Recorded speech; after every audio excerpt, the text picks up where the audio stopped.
दोस्तों, सीरियल बड़े घर की छोटी बहू में इस बार आ चुका है एक ऐसा मोड़ जिसने पूरे दर्शकों को हिलाकर रख दिया है। कहानी में अब वो पल आने वाला है जिसे देख आपका दिल एक पल को थम जाएगा। अहाना की जिंदगी पर मंडरा रहा है एक ऐसा खतरा जो उसकी सांसें तक छीन सकता है। लेकिन इस तूफान के आने से पहले जो नज़ारा दिखा उसने सभी के दिल पिघला दिए। घर के आंगन में सभी लोग मौजूद थे। दुर्गा देवी, जो अब तक अहाना को गलत समझती आई थी, अचानक उसके सामने खड़ी हुई। उनकी आंखों में पछतावे की नमी थी, आवाज में सच्चाई की झलक। अहाना, तुम बेगुनाह हो, उन्होंने भीगे स्वर में कहा।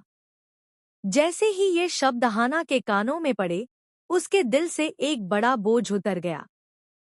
दुर्गा देवी आगे बढ़ी, उन्होंने अहाना को अपने गले से लगा लिया। वो आलिंगन सिर्फ एक माफी नहीं था, बल्कि वर्षों से खड़ी गलतफहमियों की दीवार को गिरा देने वाला एक पल था।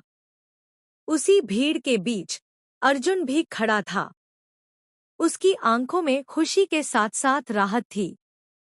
दुर्गा देवी ने सबके सामने स्वीकार किया, मैंने ही तुम दोनों को अलग किया था, लेकिन अब मैं ही तुम्हें एक कर रही हूँ।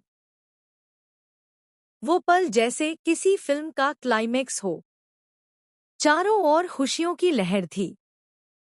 और फिर एक अनोखा फैसला, दुर्गा देवी ने अर्जुन और अहाना को हनीमून पर भेजने का ऐलान कर दिया। घर में उत्साह की गूंज थी, सभी ने शुभकामनाएं दी। अर्जुन ने अहाना का हाथ थामा और वादा किया कि अब कोई दर्द उसकी जिंदगी में नहीं आने देगा। लेकिन दोस्तों, किस्मत अक्सर तब पलट जाती है जब इंसान सबसे ज्यादा खुश होता है। अर्जुन और अहाना अपनी नई शुरुआत के लिए गाड़ी में निकले। सड़क पर हल्की बारिश हो रही थी, हवा में ठंडक और माहौल में रोमांस का रंग था।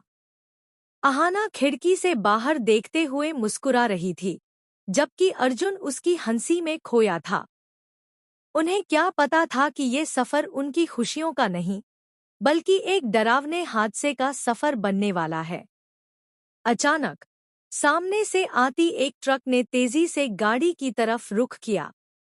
ब्रेक की चीख, टायरों की घर्षण की आवाज और अगले ही पल एक जोरदार टक्कर। गाड़ी कई बार पलटी खाई और फिर सड़क किनारे जाकर रुक गई। चारों ओर धुआं और खून की गंध फैल गई। अर्जुन ने खुद को संभाला, लेकिन उसकी नजर जैसे ही अहाना पर पड़ी, उसका दिल धक से रह गया। अहाना की हालत बेहद गंभीर थी। उसके माथे से खून बह रहा था, सांसें धीमी हो रही थी। अहाना, प्लीज आंखें खोलो, अर्जुन चिल्लाया, लेकिन उसका शरीर निढाल पड़ा रहा। डर और घबराहट में अर्जुन ने तुरंत उसे अपनी बाहों में उठाया और नजदीकी हॉस्पिटल की ओर दौड़ा। रास्ते भर उसकी आंखों में सिर्फ एक ही ख्वाहिश थी, बस अहाना को कुछ न हो। हॉस्पिटल पहुंचते ही डॉक्टरों ने अहाना को इमरजेंसी में ले लिया। अर्जुन ने दोनों परिवारों को फोन करके खबर दी, अहाना की हालत बहुत खराब है, आप सब जल्दी आ जाइए। कुछ ही देर में दुर्गा देवी और बाकी घरवाले भी हॉस्पिटल पहुंच गए। उनके चेहरे पर चिंता और आंखों में आंसू थे। डॉक्टरों ने कहा कि आने वाले कुछ घंटे बहुत नाजुक हैं। बाहर इंतजार करते हुए अर्जुन के मन में डरावने ख्याल आ रहे थे। क्या अहाना की याददाश्त चली जाएगी? क्या ये हादसा उसकी जिंदगी को हमेशा के लिए बदल देगा?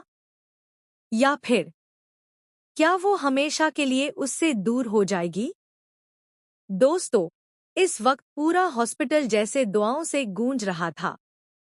अर्जुन के होठों पर सिर्फ एक ही प्रार्थना थी, भगवान, मेरी अहाना को मुझे वापस दे दो।